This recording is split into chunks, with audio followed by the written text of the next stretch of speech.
Salam mehriban yurttaşlar, salam edil gelin gıydılar. Hoş geldiniz hemmeniz. Şu anki gepleşigimizde biz gaty bir agyr gurrunlar diýilýär. Agyr gurrunlaryň has bir gynandyrjy wakalar Türkmenistanyň içinden gelip duran. Muny diýsek, Türkmenistanyň içinden hiç haçan bir beğendiriji bir habar gelip bize gowşanak da şoň üçin hemişe de yurdun içinden gynandyrjy bir wakalar şu Türkmen maşgalasynyň başyna gelen geçen yekşenbe günü Halmurad ağa bilen Abdurrahman bey çykyş etdiler. Şo temaň üstüne bizim şu öz pikirlerimizi paylaşmak istedik sizin bilen. Aziz vatandaşlar, hoş geldiniz yine bir gedek. Şu Türkmenistanyň içinde hukukyň ters tarapy diýsek mi, nähili düşündireli. Şu hukukyň hiç haçanam ýoklugy.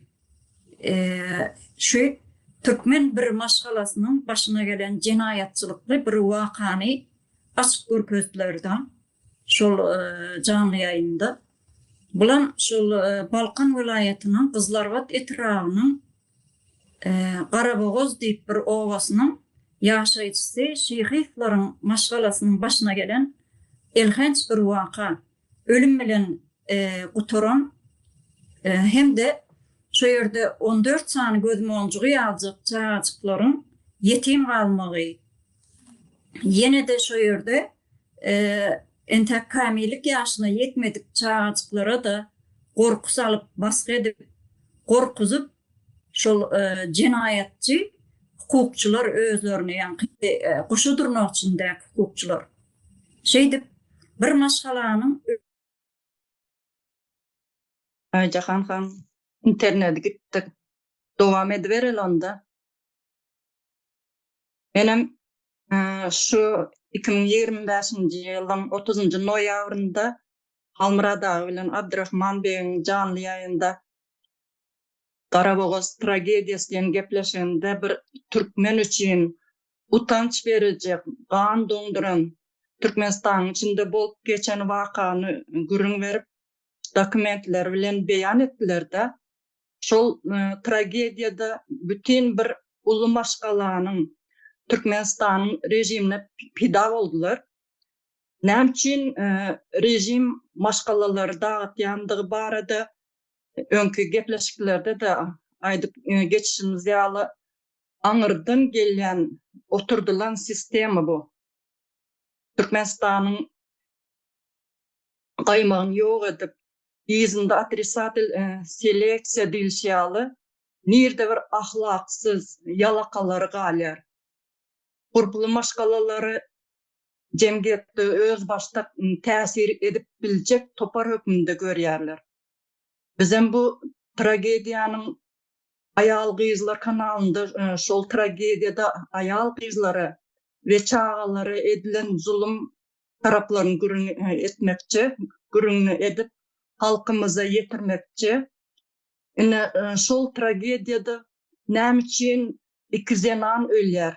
Bir gyz çağı 11 ýaşly psihike baskı edilen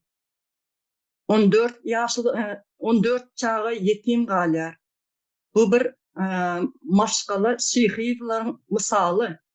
Bular ýa maşgalalaryň yüzlerçesi dagatdy rejim.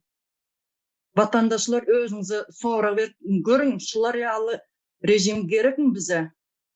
Öz toprağynda iýne gany işläp, baýap, ýaşap bolmajak bolsa, onda ol bizim vatanymyzam däl, toprağymyzam. Sebäbi kanun ýok. Ol ýurtda döwletem. Bu tragediýadaky şahsylaryň ýerine her bir gurply bolan maşgalalar bolup biler. Şonuň üçin maňa deýmedik ýylan müň ýaşasyn diýip görmezden gelmeli däl. Bu maşgala mertlerçe göreşip durlar. Öz hukuklary üçin çağalar ol protesta çykypdyrlar. Şolaryň ýanynda han başga da goňşy bolan, owadaş, dogan garyndaşlar ýanynda çykan bolsalar, Almacak kalası olmazdı. Katı gowu görelde berdiler bu hareket bilen bu maşgala berekella diýmeli.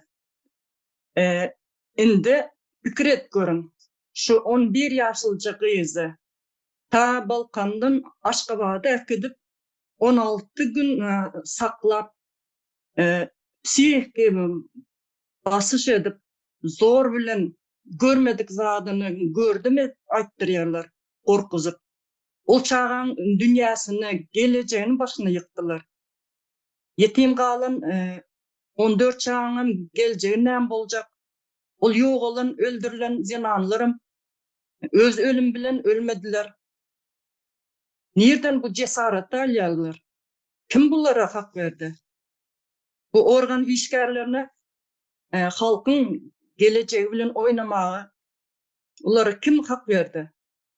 Bu da halkın birinin başına iş gelende yanında durmazlığı, sessiz kalmağı. Sessiz kalmağın bu suçtur. Näçe halktan ses çıktıkça rejimin özü kaçar. Şu Süleyman Pelvanımız öldürüldü. Yıldız kızımızın geleceği dövüldü. Yerden ses çıktı, halktan ses çıkmadı. Yönü şu yerden bir karşı uçan maral Durdiýewa, Cemal Saparov ýalyları her bir TikTok'ta her türlü edip yayınladılar da ne görseniz yayınlap biljek ekeniňize öňüňize oklanan sünke. Bunu size ýörit edýärler. Asıl meselelere gelmez ýaly. Yayınlajak bolsaňyz şular ýaly asıl meselelere diňläp köpräk yayınlanyňyzda özüňize kömek etdilersiňiz. Sizin geleceğiniz öz eliňizde. Gücünüz medialardır, sesinizdir. Ine şu şyhylar maşgalada şu zatlar edip dur. Halkyna, dünýä sesini yetirip dur. Näme üçin men öz toprağımda ezilmeli diýip kanun näme gerek? Halkyň hakyny goramaýan bolsa. Kanunyň niresinde ýazylan çağany gorkuzyp soragy çek bolýar. Şoň üçin bu sistema hökman ýok edilmeli. Onun için lüstrasiýa kanunyny kabul edip lüstrasiýa geçmeli. Türkmenistanda arhivler açılıp kökü damar bilen ýok edilmeli bu rejim. Bolmasa ilim allynyň hemişe başy talanlydyr. Maşgalalar dağıdylyp, çağalar yetimlikden çıkmaz. Halkam gulçylykdan çıkmaz. Bütün bir cemgiyet ýok edilýär. Bu sistemaň kökleri 140 yıl dowamında katı yoğunat berk ornaşıpdyr da yönünde şu 21-nji asyrda global dünýäde ol kökler goparmakka taňsatdyr. Türkmenistan Türkmen bir katı samsygan del tölemen näme bu bir totaranlar indi düşünüp başladı. Şular aýtjakdym, sağ olun. Sözüm jemledim. Sağ olun Cennet Hanım. Başlan vatandaşlar ýa internetim kesildim burada kesinti boldy. Şoň üçin şu ýerde ötünç soraýan. Melikem olmaz söz bereli elini aldyrypdyr baş üstüne. Neyse, gider koğuşan şyhylar maşgalasynyň başyna gelen tragediýa da nämeler görüp bolýar. Stalin repressiýasynyň bir modern görünüşiniň helidem dowam etýändigini görüp bilýär. Şu maşgalaň başyna gelen tragediýanyň içinde şu repressiýa häsiýetlerini ählijesem bar. Basgy, gorky, tehdit, adam öldürmek, emlerini el koymak, tağlamak, urup yenişmek, bırakın mesele şu neme mahsus repressiya häsiýetlerini. Indi bunu etýänler kim? Koşadırın altında hukuk goraýjy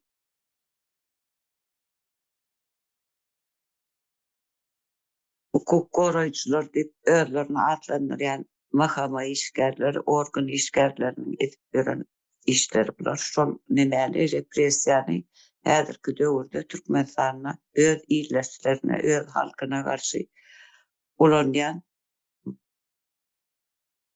organ. Bunun esasy nimesem hasam dellek geçmeli üstünde durmaly ýerimiz hem bir repressiyanyň gurbany köplenç zenanlar, ineler ve çağırlar bolup durýar. Ine şu şyhyklaryň masalyny aýtsak, 2 tane ine öldürildi. Netijesinde 14 tane çağı Trazmirovanny gardy. Yani o çağırlar hem enesini yitirdiler hem olara baskı salınıp yumruk ýaly 11 ýaşyndaky çağa dapros edilermi? O çağı bular ne çağa, ne ene, ne öz halkym, milletim diýip nemetýär. Saýgy duýan adamlar der, aslında adamın diýesin gelen olar. Bu hocalygyň başyna ahir zamany getirdiler. Çağlara da psikologik baskı yapıp olaryň dünýäsini başyna indirdiler. Bu ýeka bu misaller bundan öňkü hasaba habarlarda da çykdy. Bize ýagdaýlaryny aýdyp videolar çekip uğradylar. İyileştirme var. Ne öýe alınıp işinden kovurup 8 tane çağatı bilen köçede varın selvi iyileşimiz vardı. Süleyman oğulcuğumuz şehit edilen, öldürülen şu rejim tarafından yıldız kıydımız. Buna ben beşkatiken iyileştirmeden gelen haberler, videolar var. Yani entek görmedik, işitmedik rahatlamadan üstü batırıldı. Bugün endeş vakalarım gatikenler. Doğrudan bu zatların üstü açılmadı. Ne lüstrasiya deyip ken ağdalya, lüstrasiya ne yok manada şu tayda belli oluyor. Bunlar yani üstü batırılır. İyi delmedik. Cinayetlerin üstünü lüstrasiyada açılır. Cennet kardeşimiz Atık oğul söz ayttı.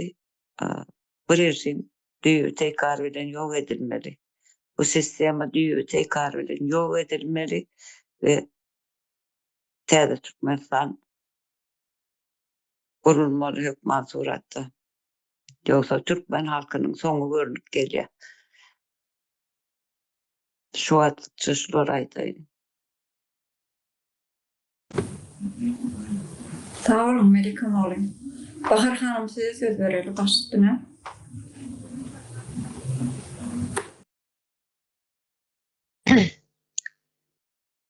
Türkmenistan'ı gepleseler asuda asmanın aşağındaki tarakat bir devlet. Bizde terörist yok diyendirler. Uruş yok diyendirler. Yani eline silah alıp, yara alıp adam öldürmene gerek yok. Yani Kıbrıs Savaşı uruşu gidip oturuyor. Bir öyde bir gelin öldürülüyor, bu öldürülüyor. Ben şunu önünden aydın şunda hükmen, polisiya, sülçü, prokuror, su, hemmesinin eli var. Adamın canı muhtemelen arzan oldu. Türkmenistan devletimizde şu cinayetçi toparın olduğu bilen adamın canı muhtemelen arzan. 80 bin manat için bir adam öldürülüyorlar. Bir cenanı öldürülüyorlar.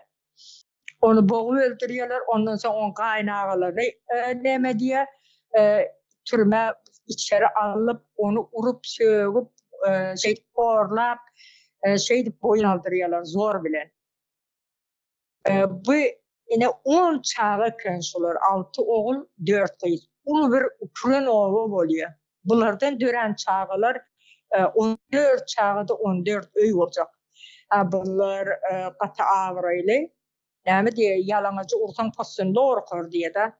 Şon ýaly bulary dagıtsak beýlekiler hem gorkar diýen düşünje bar. Ýene bir jigisinem demini çıkarma, demini çıkarsan kirýe gatyp gümüňi çekerin. O sen öz on kim içäňe özüňe ýerkin ýeten aga. Ýöne İslam wagtyny alyp durmakmaly, İslam wagtym çıkaryp almaly. Bir gelin boğul öldürüyor, ýene bir gelin uksus içip ölüyor. Bu adamların özünün acısy, özünün gynançlygy özlerine yeterlik. Ýöne üstesine de prokurorlar bunun gaýnagalarını alýar. Ulu doğunu, kiçi doğuna maşin padarki soğuğu diye onam elinden alıyor. Bu cinayetin içinde var. Gaynenesini kovakmamışın samsık gıybatlar. Şular ya samsık ödüne var ya pagonda kotiyorlar. Bunlar samsık olmakta normal. Urs pagonlular bunlar. Yani bunlar indi şu Türkmenistan'da asuda, haysiyer parahat. Ne şonu halkı yüzünesin geliyor da. Şolar ayaklan yolda yürek geliyorlar. Hani Karaboğaz obanın halkı nem için yalnız koydu. Yalnız koymalı değil. Şon bilen nenem var deyip bile yürümez. Eğer sen obanın bir gelin, 2 tane gelin öldü. 2 tane o kaynağısım türme gitti. Ne bu könül önce Süleyman ölendir. Öldürdüler, ölmedi, öldürdüler.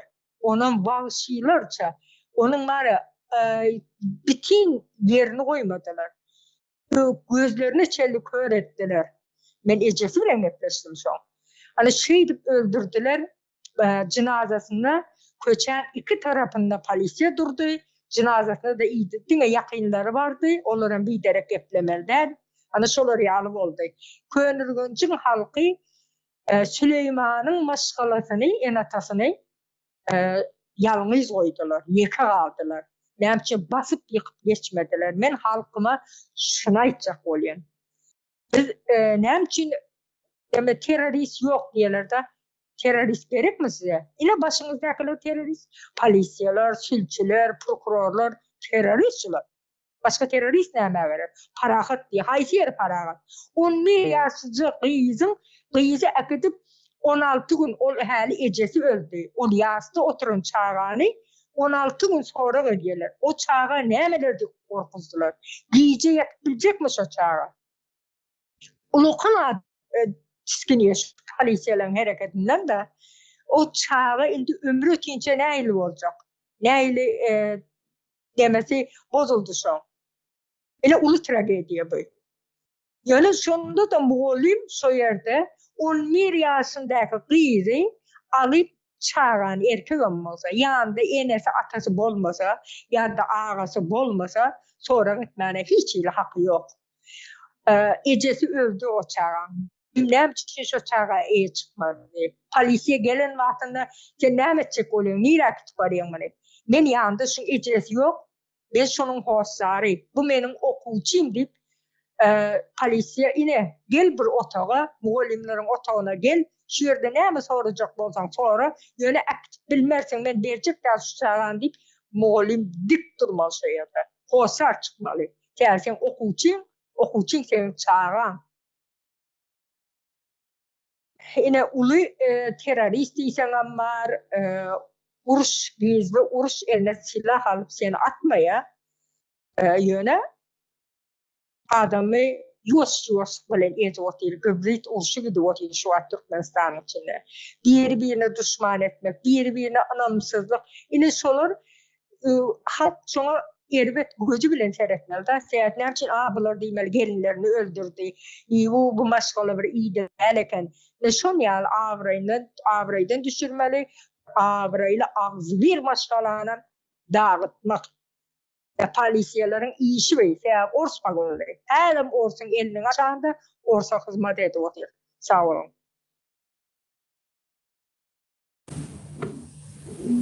Sağ ol Bahar hanım. Bu cellat da bular polisiýam diýip bolmaz, hukukçam diýip bolmaz bulara. Göze görünüp duran hakyky bir cellat bular.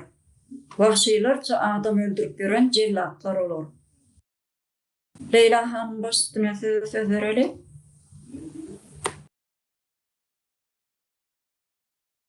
Sağ olun.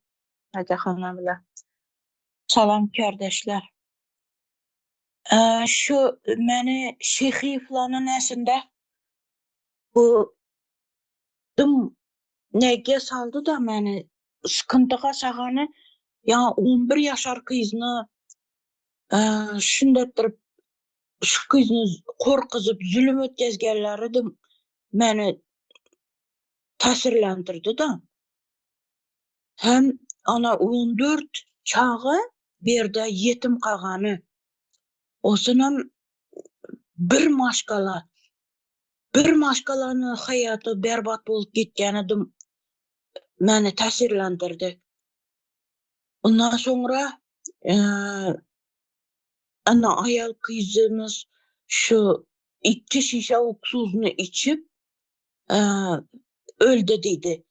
Burada onu diyeceğimiz 2 şişe oksuzunu içişi mümkün emas dep düşünemem ben. Onu zorlap ağzına koygan bolmalı. Adam bir ortamdan etkenden boğula deyiyem onday zatta. Hali iyisini iskaganda boğulasan adam. O ne может быть ondan 2 şişeni içi böyle şey. Ne için yaxşı? Ne için şuna mecbur ettiler? Özü ölgen bolsa. Ne için şunu içmeke mecbur etti bula? Bula maşkalarını yok etmek için. Halkına şundettirip zulüm ötközedi. Bula hukuk korucu emas. Hukuknu buzuvchi bula, ahlaksızlar. 11 yaşar kızını 16 günlep korkuzıp saklap ulanı indi oylanıp görsengizle dan o kız indi hayatı berbat boldu onun arasını. O korkuda kaldı indi. Osunam şunu nesi ruhu tamallama ne boldu dan tragediya değil mi la? Şunun boldu indi. Ruh tamallama. Korktu şu kız. 16 günlep. Hem ecesini ölgeni bir tarafta sıkıntı ona. Ne degen yanık bu. Yürek yakıcı bir nedan bu. Enesiz çağın içik çağa. Kanatı kırılgan kuş din boladı. Indi o kızını eğer hasta bolsa ya o kız emas 14 çağa hasta bolsa onu başını sipaledi onun adam kanı başında oturup ona yemek yapıp ilaçlarını berip şundin soğukat berip sana soğukuna karıydı on ene kanı şunu adam bağım indi şunu şundettirip karıydı on ne için bu ahlaksızla ne için mündettirip birovni çağasına azar berediler. Bir gene indi bulanı etmegen işi beşikte yatkan bala kalıptırdı korkuzmağalları, urmağalları. Beşikte yatkanlaram urunla indi, korkuzunla. Bir şu kalıptırdı. Halkını korkuzup bir yak çetine çıktınızla. Maşkalalarını bozup bir yak çetine çıktınızla. Ahlaksızla. Terbiyesizle. Kanı size hukuk korucu dep kim aytmalı? Kim aytıp biledi? Şu 14 çağa yine yetim kaldı. Bir maşkala berbat bolup gitti. Bir maşkala emas örde. Menimçe köp maşkala 4 kız 6 oğul eken ula. Oylanıp görsengizle örde 10 maşkala. Ata-enesini maşkalası bilen 11 maşkala. Berbat boldu. Yine şundettirip şuna göz açıp karab oturaversek göz yumup açıp netip oturaversek onda başkalarının başına geledi bu. Ana Tursunbay Süleyman'ı öldürdüler. Onda hiç kim indemedi. Hiç kim barıp arkasında durmadı. Eldine düşmedi. Ya karındaş doğanı, ya apa singlisi, ya doğalları, ya komşu obaları şunun arkasında durmadı. Birge beraber çıkmadılar şu e, Süleyman Şapbattin balanı ölümünü görüp durpam. Şunun arkasında durmadılar ailesini, maşkalasını. Ne degen maşkalasını azar verdiler. Yine bundan sonra yani öyle degen ne degen azar verip urdu birini kızını yere urdu. Bütün hayatını berbat etti. Ana şundaylarını görüp oturpam, göz yumup otursanızla halkımız sizden başınıza gelip biledi bundan 5 beterleri. Birbiriniz arkanızda durmasanızla, göz yumsanızla şunday bolup biledi, başınıza gelip biledi. Şunun için hemme birgelikte bu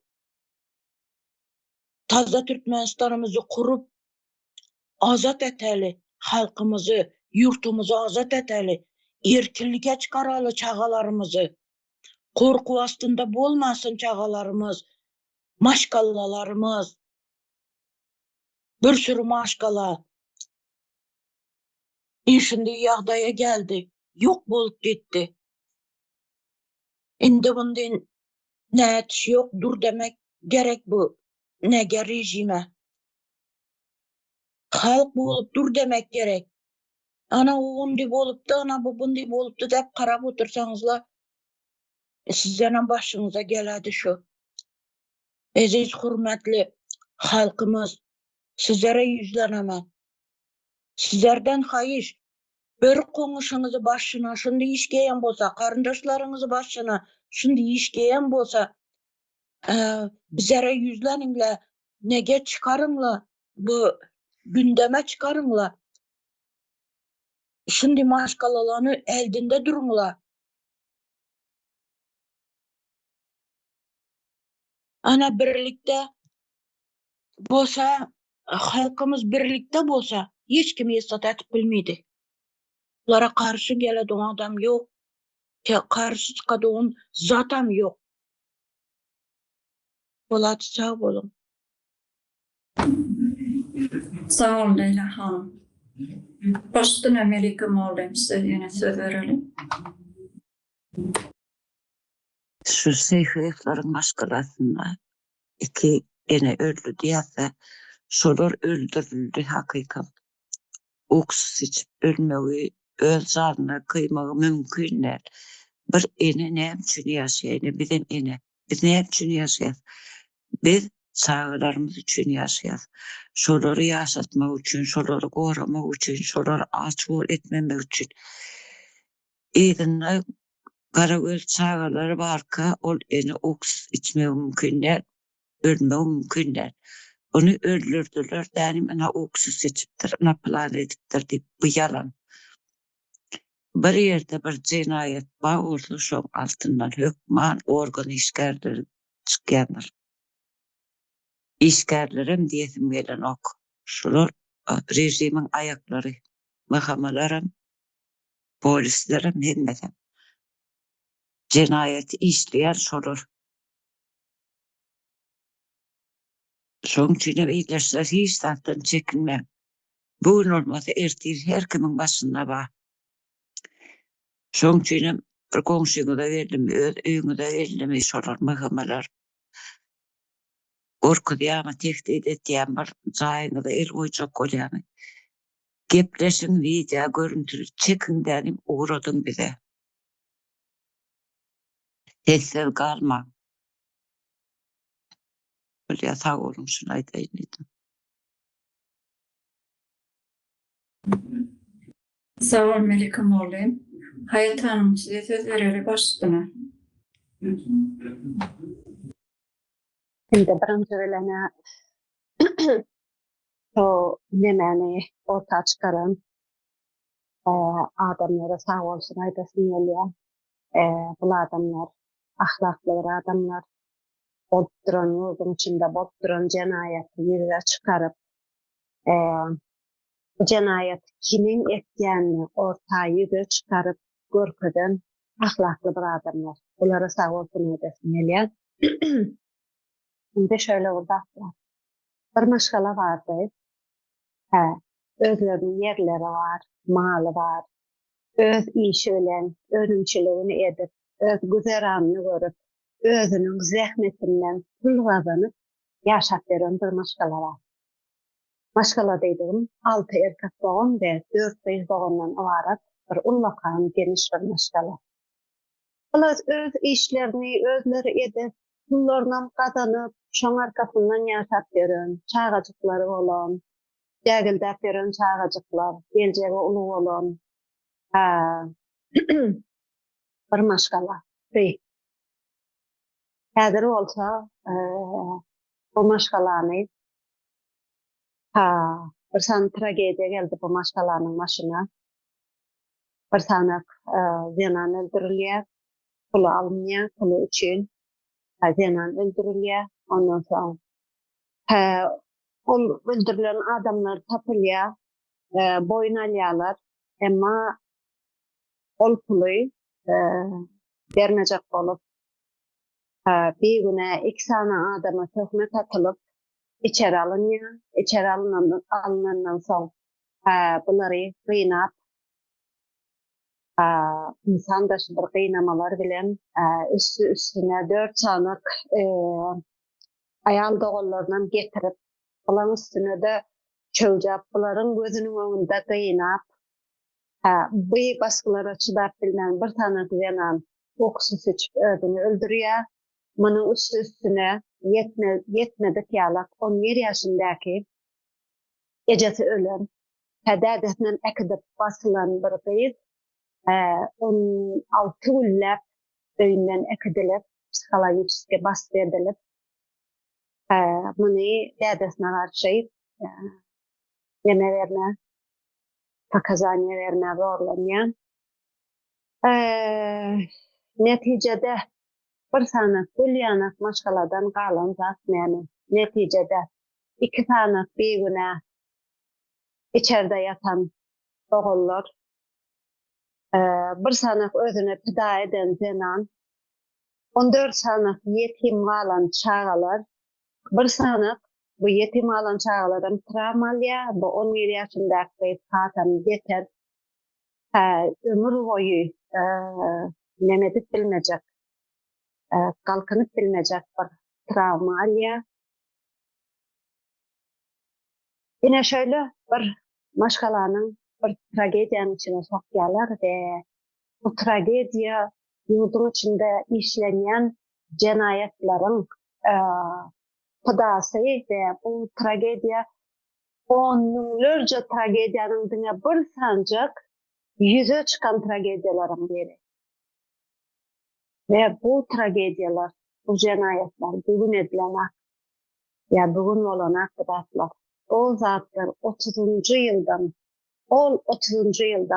kollektivizasiýa diýip bir döwri bardy bilen ata-babalarymyzyň elindäki topragyny, elindäki malyny, mülküni alyp sürgün, deportasiýa edip ýollarda olanyň ençemesi ölüp onun izinden bizim adamlarımıza, Türkmenlere töhmet atılıp bir günün içinde öýünden ekidilip, represiýa edilip, düňe özlerem däl, maşgalasy, ýakyn garyndaşlary represiýa edip, kırıp gelýän bir rejim var. Edil häzirem dowam edip gelýär.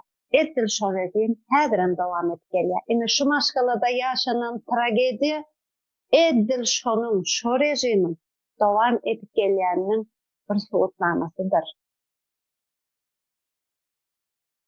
Indi şöyle bir zat var.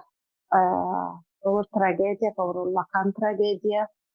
Muny ýurdun içinde ýaşaýan kämlerce adamlardyr. Ýöne muny ýüze çykarýan däldir. Muny ýüze çykarmak zorundaýsa adamlar. Bu zat ýüze çykmadyk sürece bu jenayetler bize edilip gelinler dowam eder. Bir rejim var, şöyle bir rejim var. Şol Bolşevikleriň tam Türkistan toprağına ayağını basandan beri gelýän bir rejim vardır. Bu rejim şahsi emläge garşy bir rejimdir. Bu rejim illegally bir rejimdir. Indi häzir nämäni alaly? Häzirki wagtda alaly. Häzirki wagt. Türkmenistan. Häzir gönüden göne eger şol wagt 30-njy ýylda gönüden göne gelip elinden alyp sürgün edip häteni bir günüň içinde äkidip repressiýa edip ýakynlaryny dadyňam öldürýän bolsalar, bugün bolsa käbir şekilde şeklini değiştirip häle bugün size o repressiýalary uygulap oturandyrlar. Ine TikTok'lara görün, TikTok'larda neçe sanat elimden jaýym aldylar, yaramayan neme ayallar, men yaramok welin elimden jaýym aldylar, dokumentlary, saxta dokument oňarypdyrlar, habarym ýok, jaýymy elip alyp oturdyp, alyp otyrlar diýip müňlerçe post bardyr TikTok'da. Elinizden her şekilde emläňizi alýandyr. Bu rejim sizin elinizde hiç bir şahsi emlak, hiç bir pul, hiç bir zat koyan bir rejim däldir. Siz neçe ýyl daşary ýurtda işlap ýörseňiz, hiç bir zaman bu garyplykdan çykmazsyňız. İzin vermez, ruhsat vermez.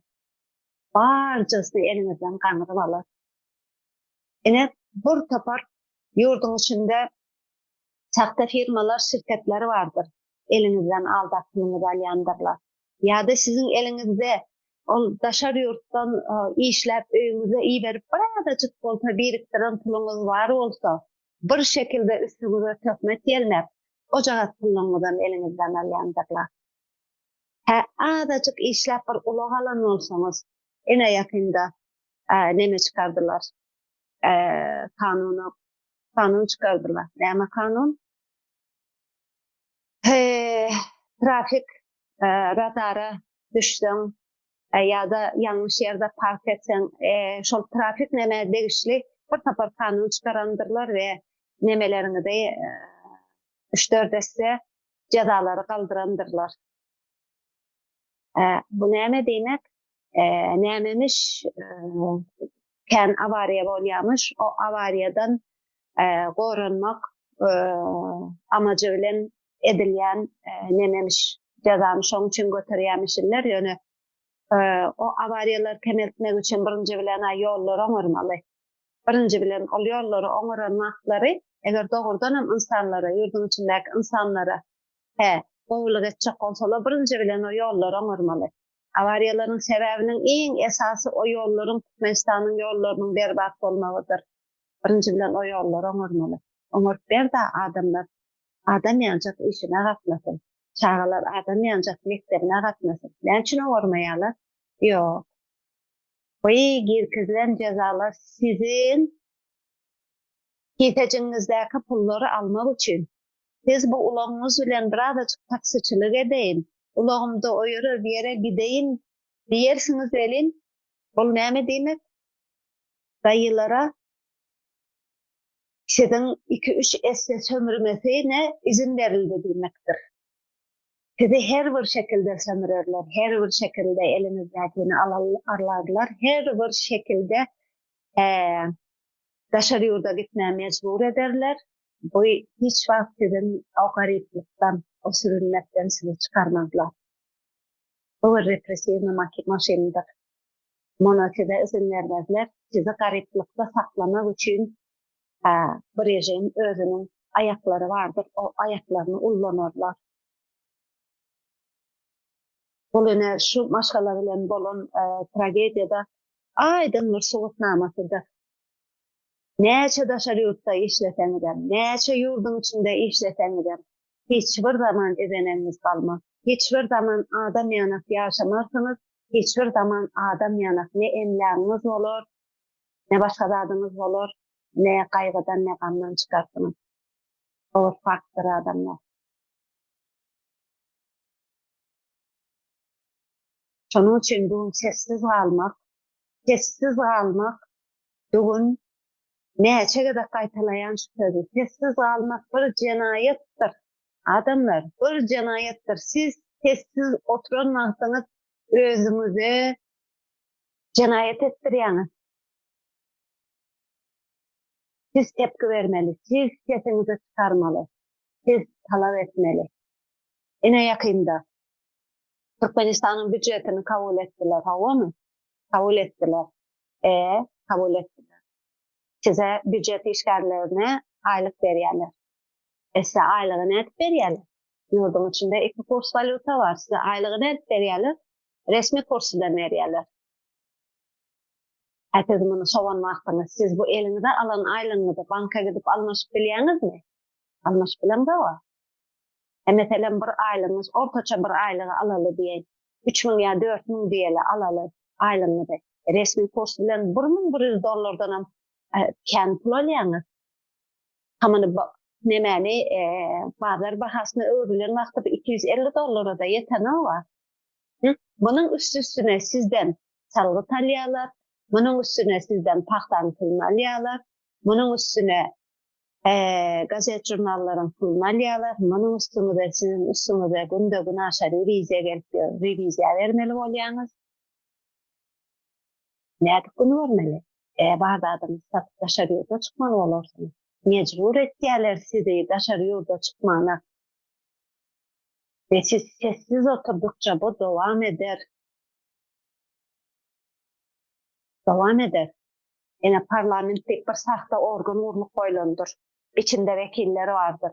Tamala halkın vekili sizin adınızdan içinde sizin adınızdan gürlep oturan adamlar vardır.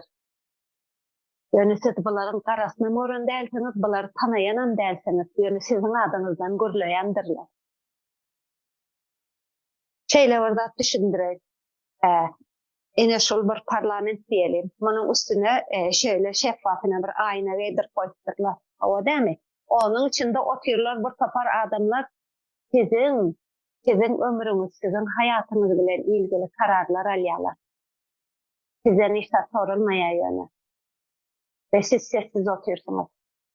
Yöne haçan da siz o barıp o çüşan içindeki oturan adamlar sizin eşitmeyen, sizin görmeyen, eşitmeyen adamları haçan da siz barıp eliniz bilen takkıldadıp uğran vaktiniz ol aynanı. O adamlar sizin sesinizi eşitip size mecburi ýagdaýda karamalı olurlar. Tepki görkezmek kıymettir. Haçan da siz gözler tepki berip haçan da siz talep edip uğran vaktinizi siz bulara diýeninizi etip bilersiniz. Ya ha doğrudan siz seçen olsanız sizin diyeniniz eder, sizin sesiniz dinlemeli olur. Ya ha da o yerden sizin adınızdan gitmeli olur adamlar. O bir yerden başlanmalı da attırdı. Bugün sesini çıkarman oturmalık cenayet.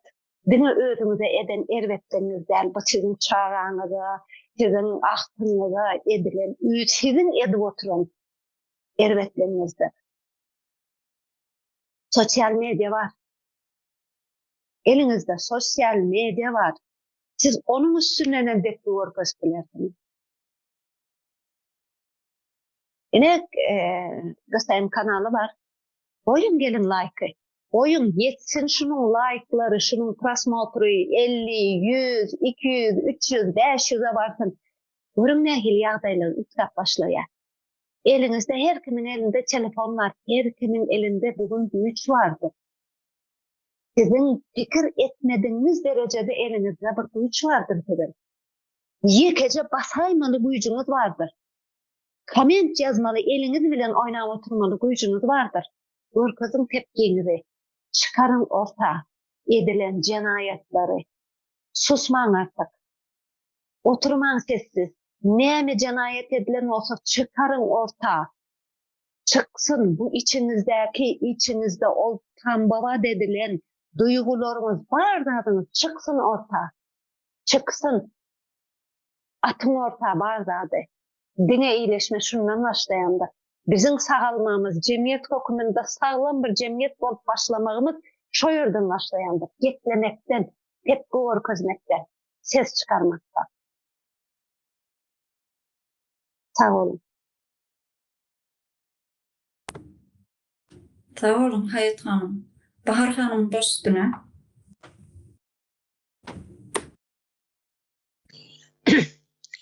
Polisiyeler näme üçin ýoluň kesýärler? näme üçin telefonuny barlaýarlar. Bular halkdan gorkunçuna ediýärler onu. Eger halkdan gorkmasa, bar videony nire goýbersen şoňa goýber. Nämesin şey. Sen istesen YouTube aç bar dinle diýerdiler. Hiç yere şu yerden çıkarma, daşary ýurda habar goýberme, video uğratma, şoňalaga edip telefon barlamak ýa-da YouTube açjak bolsaň VPN ýükletmeli, VPN'in ýüklänen soň altına asyra gidip ona kod almaly, TikTok açdyrjak bolsaň aýratyn kod almaly. Hemme zady öz ellerinde istese sen dinle bilen, istemese de dinle bilmez ýalak ýagdaýa getirip internete oýnap oturýarlar. Bunun hemmesinin sebebi näme? Halkdan gorkan soň ediýärler. Şoň üçin halk gorkmaly däl, bu zatlara ýol bermeli däl. Videoňuz barmy uğradyň, habarlary dinläň. Sen de YouTube açmasa başga birinde açýandyr. Jemlenşip dinlemeli. Yorum ýazyň izleýsene. Habaryňyz bolsa uğradyň.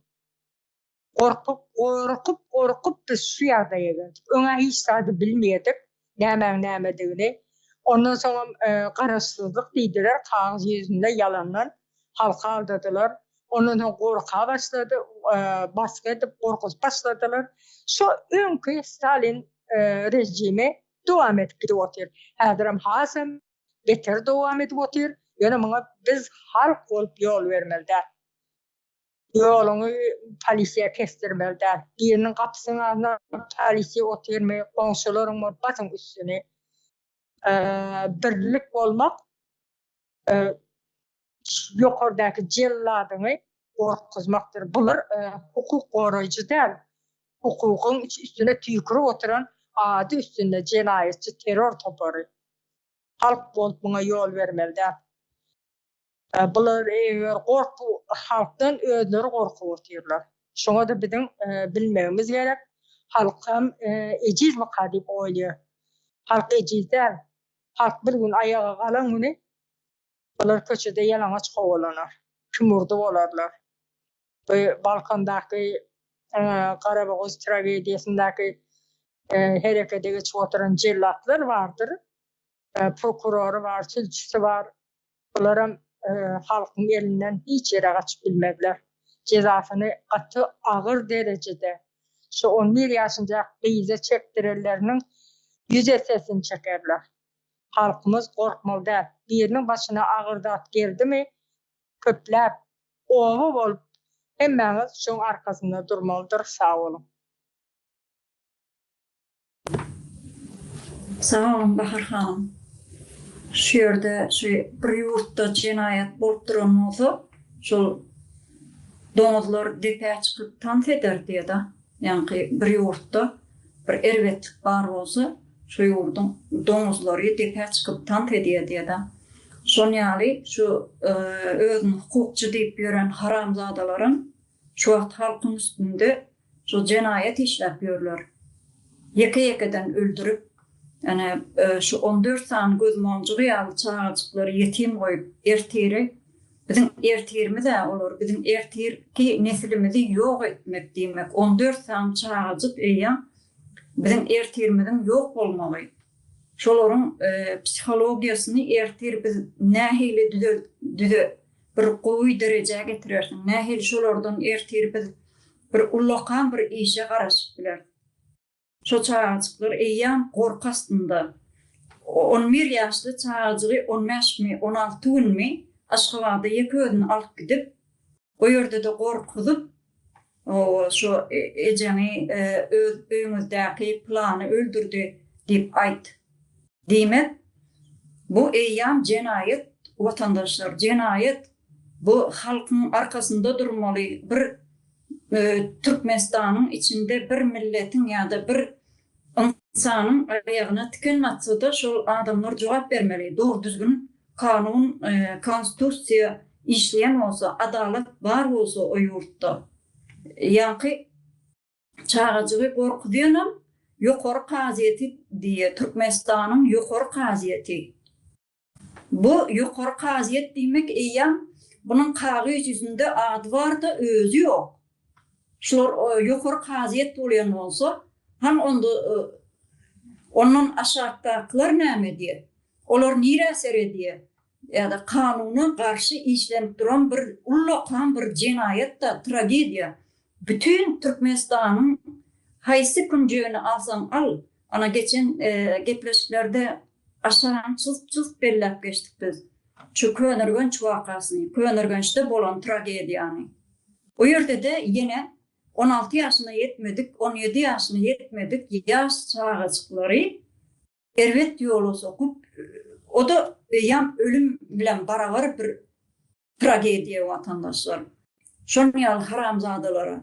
Bu zatlar bir yurdun bütün cemiyeti yok etti. Türkmenistan'da bütün cemiyet yok demek oluyor. Hayat Hanım başüstüne size söz verelim.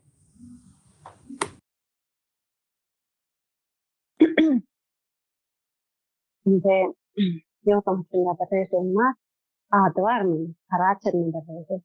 Anında adı üstünde da hukukum olmak, ifsadam olmak o Karaçin'in rejimdir. Şöyle yüzlenecek adımlarım var. Hani umidim yok. Yeni bir gebek burada suud edecek olanda yolun içinde edilen bir cinayet var. Yine ortaya çıkarılan cinayet, soğutnaması bilen, bağlı bilen ortaya çıkarılan bir cinayet var. Onun son neme vardı? Könürgönç'te Yıldız Aydın'ı bilen neme bilen vaka vardı şu yerde. Şimdi bunlar bizim bunu şu yere çıkaranımızın bazatlar yurdun içinde doğrudan neme olsa, hukuk var olsa bazatlar eyyam neme başka koyvermez. Neme izlenecek olayım. Ombudsman var. Yazdırsın mı, yazgül mü, yazdırsın Orhan Nazarova.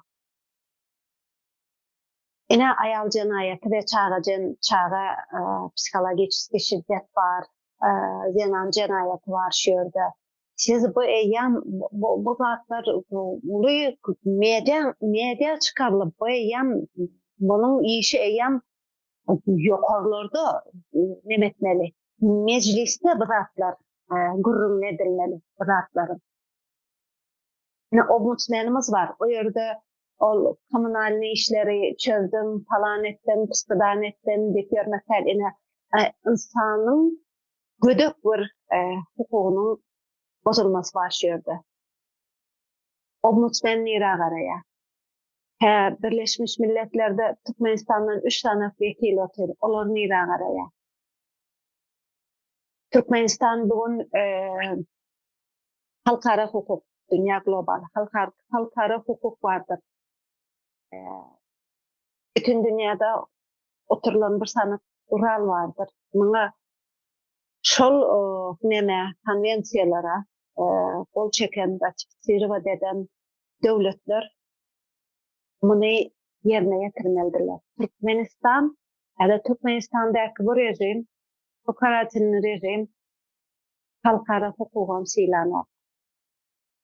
Berde insan hakları konvensiyasının gödek bozulması, Rajdan hakların gödek bozulması, insanlara kıynama, uygulama, onun gödek bozulması, çağalara uygulanan psikolojik şiddet çağaların hakkı, hukuku berde bu bozulması, insan haklarının hemme görünüşleri gödek bozulması vardır. Ve men bugün şunu her ayda okuyorum. Bundan sonra bu zatlar orta alınıp, şu zatlar bir çözüm aranmasa, ya bu zatlar orta alıp ağzalmasa, yine bir soğutmaması, yurdun içinde hiç gelip hukukun yokluğunu aydın soğutmamasıdır. Sağ olun.